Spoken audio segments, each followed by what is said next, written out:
Welcome back all, I'm Zack Perry, back again for part two of our Portainer video.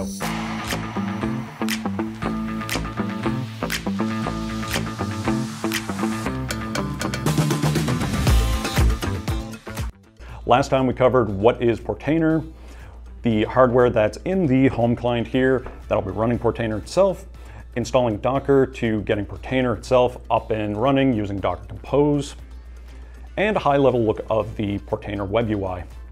This time around, we'll be expanding on things and getting a bit more in-depth. We'll be going over a couple of different things today. So we'll be deploying some containers and stacks inside of Portainer, add my other server that isn't running Portainer so we can have this instance up and running inside and have everything available in Portainer itself in one pane of glass. Then we're going to show managing containers in Portainer, finding out how many and what kind of containers we can run on our home client and before it starts to experience resource exhaustion, because why not? Starting with deploying some containers, because what is Portainer without a couple of containers?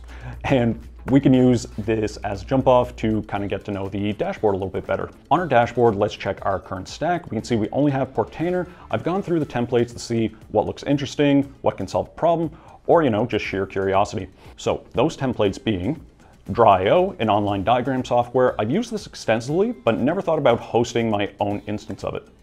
Ansible Semaphore, apologies in advance if I pronounced that incorrectly, a WebUI for running, managing Ansible, Terraform, Bash scripts, and more. iPerf because, one, it's an extremely useful tool, and two, I had no idea it was containerized, so I kind of wanted to see what it does. For all these, we're going to navigate to Templates, then Application, search for Draw.io, click it to get this up and running. It's the only thing you need to do is click, deploy. In a matter of seconds, you'll have your Draw.io up and available at port 8080. Next up is Ansible Semaphore. This one is actually a stack, meaning that it contains multiple containers. In this case, those are MySQL and the Ansible Semaphore container itself. This one is actually just as easy, so you click deploy and you're up and running in a few minutes. But we've run into a bit of an issue. I have Grafana running on my other server and its host port is also 3000. So to avoid any conflict, you can click on Stacks, Editor, make the adjustment to host to something different like 3007 and change. So this is a very small change, but it just goes to show how easy and quickly you can make changes to a running container within Portainer. I previously mentioned that I want to show how many containers we can throw at the home client before it starts hurting. We can deploy containers until the cows come home, but if they're not doing anything, that's not a great test. So let's take a quick look at what our resources are at using htop and another container I've deployed called Glances. As you can see, this little home client here, it's just vibing, but not for long. As we get further and further into this video, I'm gonna get more containers deployed and put an actual workload on whichever I can. But let's continue with our last deployment, iPerf 3. Not gonna lie, I saw this and thought, why is this a container? Back in my day, we ran iPerf 3 on the host itself. Curiosity got the best of me, I rolled the dice, not looking much into it. I was thinking, is this gonna deploy a WebUI where I can manage things, add clients to test, set up an environment for iPerf 3 testing among all my systems? So it deployed successfully, and then I noticed, it's running on port 5201. That can't be its WebUI. So I clicked, waited a few minutes, because the page was just a loading white screen. Eventually, I checked the container, and its settings were that it just runs iPerf 3-S. You still need to install iPerf 3 on clients, run iPerf 3-C IP to actually use it. This highlights some of the great things about containerization. You can deploy the most complicated stack that has multiple tools, software that's responsible for making an entire organization run smoothly, or on the other side of the coin, you can deploy a container that runs iPerf 3-S. And guess what? They're both easy with a couple of clicks to deploy in Portainer. Before I started using Portainer, I ran my containers using the CLI on my HL8. So that begs the question, if I have another instance anywhere is running containers, how do I manage them in a single window? Well, that's easy thanks to the Portainer Agent. Back over into the Portainer WebUI, let's go to Administration, Environments, Add Environment. My instance is just a standalone, so that's what we'll select, and we'll click the wizard. So it'll present us with a few ways to connect, but let's go with the agent. It'll give us a Docker run command, which is perfectly fine and recommended for the agent specifically. But again, I like using Docker Compose, so let's do that quickly. On my HL8, we have my directory for containers. I've gone ahead and created the path and the YAML, and we just need to bring it up. So once that's done, and we verify no issues with Docker PS. And if all looks good, go back over to the Portainer, give it a name like Homelab, environment address, along with port 9001, click connect. Now you should see your Homelab instance. We can now go back to home, select the instance, and manage our other server from inside Portainer. Now that we have a few containers spun up, how can we manage them? Let's look at our draw IO container that we deployed. First, let's over to the container view. In your environment here, you'll see a list of every container that's running, stopped on your Docker host, and you can quickly check whether the container is running, paused, or stopped, CPU and memory usage at a glance, what ports are mapped to the host, which image the container was created from. This overview is especially handy when you're troubleshooting or just keeping tabs on resource utilization. So now, do you need to bounce a container or stop something temporarily? Start, stop, and restart. So you just hover over the container's entry, click on the action you need. These actions take effect almost instantly, and you'll see the status icon update in real time. If something isn't working, or you just want to see what your app is doing, you can look at the logs here. So you're going to click the container, and then you're going to open the details view. In the menu, select logs. You'll get a real-time tail of the container output, just like running Docker logs. You can also download the logs if you need to save them or send them to someone for troubleshooting. One of the best features of Portainer is being able to get an interactive shell right from the UI. Again, click into Container, choose Console, and then you'll be prompted for which shell you want to use, so bin/sh or bin bash, depending on the image. You're going to click Connect, and now you're inside of the container. This is super useful for editing config files, testing connectivity, running one-off commands without SSHing into the actual host. And let's say you need to update a container to pull a newer image. So you can redeploy the container from the same stack, or you can recreate it individually.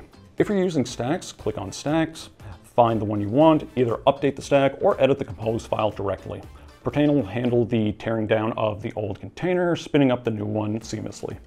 And finally, when you no longer need a container, hover over it and click Remove. Portainer will ask for confirmation. This will stop and delete the container. If you also want to clean up any associated volumes, be sure to check the option for that before confirming. Now to cap things off, I decided to see how many containers I use regularly. We can load on this little home client here. Right now, I have the mentioned containers, Ansible Semaphore, and its DB, so lightweight UI for managing Ansible playbooks backed by a MySQL container, Docker Stats, a lightweight container that visualizes Docker resources, usage via a WebUI, Draw IO, browser-based diagram editor for network maps, workflows, and architecture plans. Glances, a real-time system monitoring dashboard accessible via the browser, Grafana, which is a powerful metrics virtualization platform pulling data from Prometheus and other sources. In this case, Prometheus.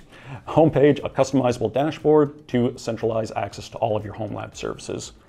Immich, so this one's actually 7 containers that handle photo and video uploads, facial recognition, object detection, web access, caching, database storage, and reverse proxy. So this is going to be your self-hosted Google Photos alternative. iPerf3 server, my favorite, a simple container to benchmark your network speed throughout and between systems. Jellyfin, a self-hosted media server to stream movies, TV, music locally. Comga, a comic and manga server for organizing and reading digital libraries. Nextcloud and its DB, which is a self-hosted cloud storage collaboration platform with a dedicated MySQL or Postgres backend. Nextterm, a web-based terminal UI for connecting and managing remote systems. Node Exporter, a Prometheus exporter that exposes detailed hardware and OS metrics for monitoring. Obsidian, and this one's probably the one I use most frequently. It's a self-hosted Markdown knowledge base and note-taking app with graph-style virtualization, plugins, and a whole heap of other stuff. Portainer, because of course, web-based Docker management interface for controlling and deploying containers. Prometheus, the primary time series database and monitoring engine that collects metrics from your system. So this is what Grafana scrapes from. Uptime Kuma, a self-hosted monitoring tool and trafficking service uptime, HTTP status, ping, alerts, and more. So that's 25 containers in total that are all working in tandem with the main applications above. Whew. So now I mentioned we were going to take this and add more and more containers until experienced resource exhaustion, but I got a little bit ahead of myself on this. Even with all of these, they aren't making a big dent into the resources because haven't been able to fully scale it yet. Containers like Prometheus, Grafana, Node Exporter, they'll start to ramp up as I add dozens of systems for it to scrape. Some of these aren't being used all the time. Some aren't resource intensive in the first place, like homepage serving static pages. But this highlights one of the great things about Homelab containerization, Portainer, and everything encompassing it, is that we have all these tools at our fingertips, deployed in minutes. We get to learn some cool stuff along the way, and it can all run on this little home client right here.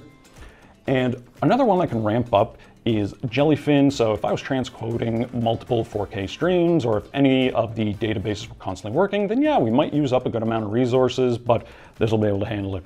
So what do you all think? Anything you want to see in another video with Portainer or the home client? What containers do you run? I'd love to know and try them out. Let me know your thoughts in the comments below. Don't forget to like and subscribe. And if you want to see everything we have on offer, head on over to 45homelab.com. We also have socials listed below, and I'll see y'all in the next video. Thank you very much. Have a good one.